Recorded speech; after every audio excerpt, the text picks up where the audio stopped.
pasintabi sa mga nag-aagahan. Nagimbal ang mga motoristang dumaan sa tulay na yan sa may Cebu South Coastal Road. Sa gitna kasi ng kalsada, isang bangkay ng babae na nahati ang naiwang nakahandusay. Nagkalat pa ang dugo ng babae sa kalsada. Ang detalye sa malagim na disgrasyang sinapit ng babaeng biktima, ihahatid maya-maya. Magandang umaga ngayong May 6 kasama ang buong pwersa ng News 5. Narito na ang mga umaaksyong balita. Ihahatid namin mula mismo sa frontline sa umaga.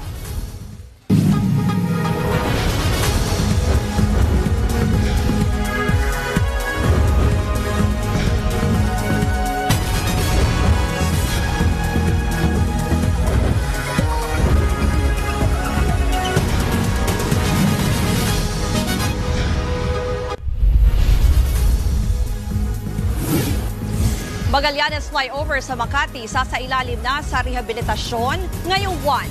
Pati Guadalupe Bridge aayusin na rin. Sa gitna ng matinding init, sunog sumiklab sa paanan ng Bulkang Mayon sa Albay.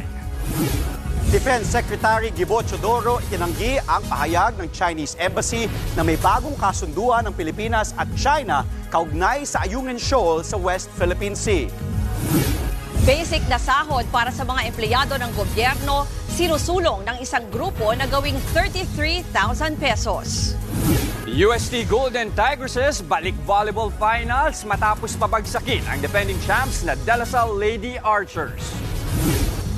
At tunghaya ng viral rider na pag nag-deliver ng order ay palaging kasama ang kanyang itik. Mariing itinanggi ng Department of National Defense ang sinasabing bagong kasunduan daw ng Pilipinas at China sa West Philippine Sea. Pati si Presidential Security Advisor Eduardo Año tinawag na kalokohan ang pahayag ng Chinese Embassy. Nasa frontline ng balitang yan, si Gio Robles. Malaking kasinungalingan, ganyan ilarawan ng Defense Department ang bagong pahayag ng China.